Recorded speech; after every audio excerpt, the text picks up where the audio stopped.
Hey, it's Biddy Penny, and I am here today with the Buzzworthy Collection from Spellbinders. This is a really cool thing that it seems like they started it, well, at least to my knowledge, when they got rid of the monthly stamp club.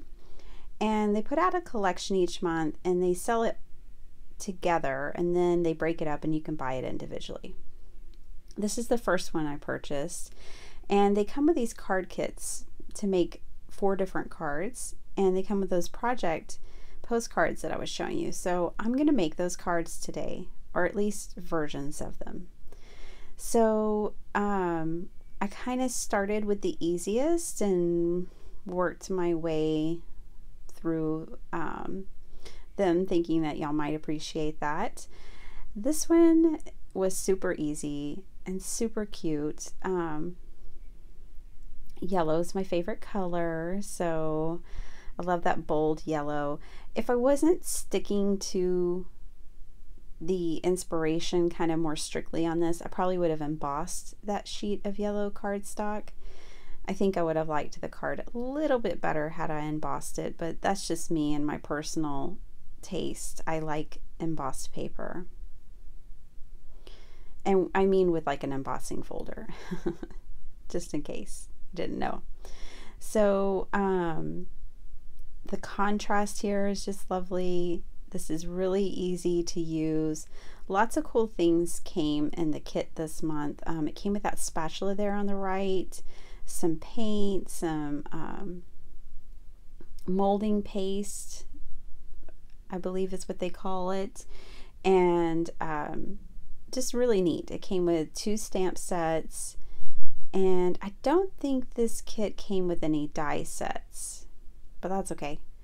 So here I am just bringing in 2 different colors from my stash to emulate the colors that they had gotten on their project. Now I would have advised that you stamp the yellow first and then the orange, but I was lucky enough not to get any orange on my stamp pad. I inked it up carefully. These stamps always stamp so well, so beautifully. Fun Stamper's journey over the last year or so has definitely like become my favorite stamp company, like one of them for sure. I don't know how you pick a favorite when this industry is so full of awesomeness, but I do adore Fun Stamper's journey. And I went ahead and used the same sentiment, the miss you. I feel like we're all missing somebody these days, so it applies. And then I popped up my stamped image, and then I'm going to glue down the hexagon shape. First, I'm bringing in the Stampin' Up pen and I'm flicking some black specks on here. I took some shortcuts. I think they probably use like an acrylic paint, and I didn't want to do that because I needed a shortcut. So that's why I brought in the pen to do my flicking.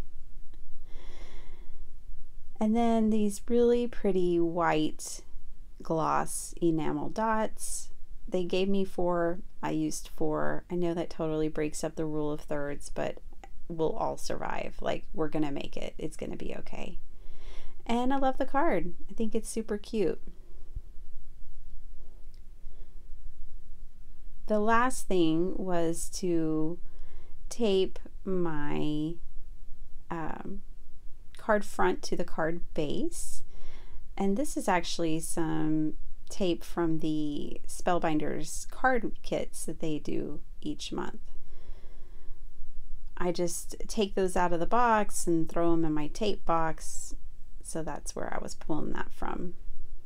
And there it is. I really like it. I like it a lot. All right, the second card. Now, maybe this should have been like the 3rd card if we're going in order of difficulty, but it's so funny. When I saw that image, I was like, ooh, I'm gonna have to use the baby wipe technique, but I wasn't even paying attention to the directions, they actually tell you how to do this on the card, and I think that's awesome. This is like an oldie but goodie kind of technique. So you use a baby wipe and you bring in re-inkers. I chose these Lawn Fawn re-inkers because I wanted a lot of blue and green, and I think that's number 2 pencil there. But then I did bring in a little bit of Stampin' Up as well. Okay, just any re-inker you have will be just fine. So I'm grabbing the contents for this card, and you know, I really forced myself to do this because typically when stuff like this comes, especially when people send you stuff for just like a specific card, I never do it. I think that's the rebel in me, not wanting to follow directions or go the path that people have set forth for me. I want to take an uncharted course. Anyway, so now basically what I've done there with that baby wipe is I've created, you know, a stamp pad for myself that's going to give me almost like a rainbow impression, right? So this is really, I don't do this technique very often, but I always like the results. And I know that, like, I want to say it's Tim Holtz, I want to say it's Ranger that put out empty stamp pads so that you could do this kind of thing, which was cool. I never got one, but they did that. I think I have a problem with wanting to commit, like if I got one of those, committing that that's the mix I would want to use indefinitely. Okay, so I'm looking for something here. Oh good, I'd refilled my tape gun. Yay! It's always a little sad when you run out of tape on your first card, right? All right, so I'm taping that to a base, a card base, and then I bring in these jewels. Okay, this card from this point on just gave me all kinds of trouble. Luckily, I like the ending result, but does that ever happen to you guys? Like, it happens in all aspects of life, I think. Once something starts to go a little off kilter, it feels like that's the energy that something absorbs, and it's just problematic thereon. Like, that was this card. I like these little dots I added, and then I went kind of crazy and added other colors too, but whatever. And then I'm going to bring in these jewels. I've been wanting to get some of these from Spellbinders, and every time I place an order I forget about them. Maybe one day, now that I've used them, I'll remember, because I'll be like, yeah, I want those again. But they're like these faceted, flat back kind of jewels, but of course they're plastic, and they're really pretty. Like, they have a lot of shine, and I like that. I brought in a strip of paper from my stash for my sentiment. I needed something, and I didn't like the little rectangle that they had sent. Like, that wasn't going to work for me visually in the card that I had made. But some of the places where I struggled with this was those jewels. I had them all over in different places on the card and had to move them, so I took all that out for you guys. I added some washi tape for contrast behind my sentiment. And that's it. I think I'm done with that one. Okay, card number 3. Here we go. This one was super fun. I'm going to go back and probably make like 10 of these. So I like to make mass cards, and I usually 10 is my limit. I've figured out that I can't make more than 10 of one design. I get too bored, and 10 is just kind of the perfect number. So probably what I'll do is go back and make 10 of these, because this design would be really easy to do that. In the picture there, in the inspiration, they had colored the elements individually, and it's beautiful and lovely. You could do that with matte pencils, with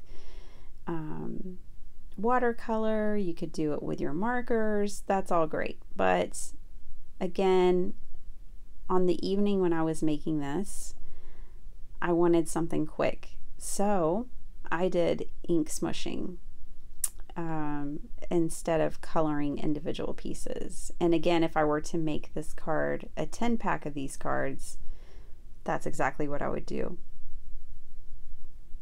So I bring in all the little images.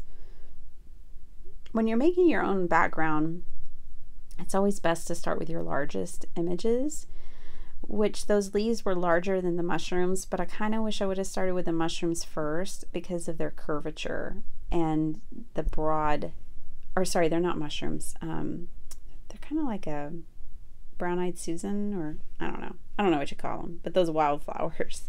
I wish I would have started with those first. Okay, and now I'm stamping these little bees. Those bees and those flowers were kind of my tipping point on this project kit, on purchasing this project kit. I loved the delicacy of the bees and the way they were drawn, and the flowers. Okay, I'm bringing in my mushroom box, and that's how I store all my dirty stamps when I have a whole bunch of stamp blocks in a project like this. I put them all in a mushroom box, and then I can clean them all. All right, so worn lipstick, evergreen bough, and wilted violet. That's what I brought in from my stash to color this up. This paper really soaks up ink. It's very interesting. The paper that I use doesn't soak up ink quite the same, so I had to end up bringing in more ink. I'm kind of accustomed to that. Would have been plenty for probably 2 cards on the paper I use, but the paper that comes in this kit is like a sponge, which is cool. It's not a problem at all. I just wasn't prepared for that. So I added a little more evergreen bough. And I love that color combination. I was just kind of grabbing things randomly, and I'm really happy with that result. Okay, I did a very simple job on these bees. I mean, just real easy. And I did color their little wings this real light blue, like the lightest blue I had. And I like that. I have never done that before. Sorry, I'm in a noisy part of the house again, so y'all are probably going to hear some background noise. It's not typical in my videos. But you got to do what you got to do, right? Okay, I love these sequins that they sent. They're like little flowers, and they're very dimensional. And they're fantastic. Okay, the paper, of course, warped a little because it's not watercolor paper, but I ran it through my die cutting machine and just kind of pressed it flat. And with the flowers, there was big ones and little ones, and I put the little ones inside the big ones. Just super cute. They were really a great final like detail. I was so glad my color combination worked with my paper. I didn't even think about it, to be honest. Card 3 is done. Card 4. All right, this is the last card, everybody. So here are my contents, and the 2 of the cards came with glitter. That went into file 13. I don't use glitter really in my craft room. Someone once said glitter is the herpes of the craft room. And that's how I feel. Like, I just don't like working with glitter, so it went straight in the trash can. All right. I saved this one for last, just not that it's difficult, but it just has more elements. So this awesome stencil came in the kit, and this is the paste that came in the kit. And I'm going to mix the paste with the spatula that came in the kit and with the paint that came in the kit, which yellow is my favorite color, so I don't mind having a huge bottle of yellow paint. I am just fine with that. And I love this paste. Oh my goodness. Like, I have some paste, you know, in my stash, but I like this one. This is my favorite that I've tried. I try not to buy too much of this stuff anymore because, like, the other day I had to throw away a bunch of Nuvo paste that had all dried up from, I don't know, a year ago, and I had done everything to try to keep it, like saran wrap, and no, it was all dried up. But if I don't know, I'm gonna try to use up this bottle that they sent me, and then that will be where I order more paste from. I really like it. It doesn't have shine or anything like that. It's just white, but I like the texture of it. It's very creamy and thick and nice. All right, here are the gorgeous flowers, which of course was a big seller for me on taking the plunge on this kit. I'm a sucker for flowers. And I am going to do one of the things that I had seen a video, I don't remember who who did it, but someone used this kit and they used, you know, colored paper and then just brought in like an alcohol marker, the way I'm doing here, to color in their flower. And I thought that was great. So I'm not worried about blending or anything like that. I am just getting some contrast here and, you know, defining the petals of the flower. And then what I did was bring in just a yellow to color in the center of the flower. This card has enough going on that I really didn't need to go to town with 14 colors blending out this flower. At least I didn't feel like I needed to. You could do that. It would be gorgeous. Don't get me wrong. But I was good with it just like this. And then I fussy cut it out with the largest scissors I have in the house. All right, so now I need to do some more stamping. I'm going to stamp out these bees, and I stamp out more bees than I need, but that's okay. I'm so happy the bees came and pollinated my habanero plant for me again, and I have like 30 or 40 habaneros. It'll probably be my last harvest of the year, but I'm so excited. I freeze them and use them all throughout the winter and spring until I can get another plant in the ground. So thank you, bees. All right. Coloring up some petals here.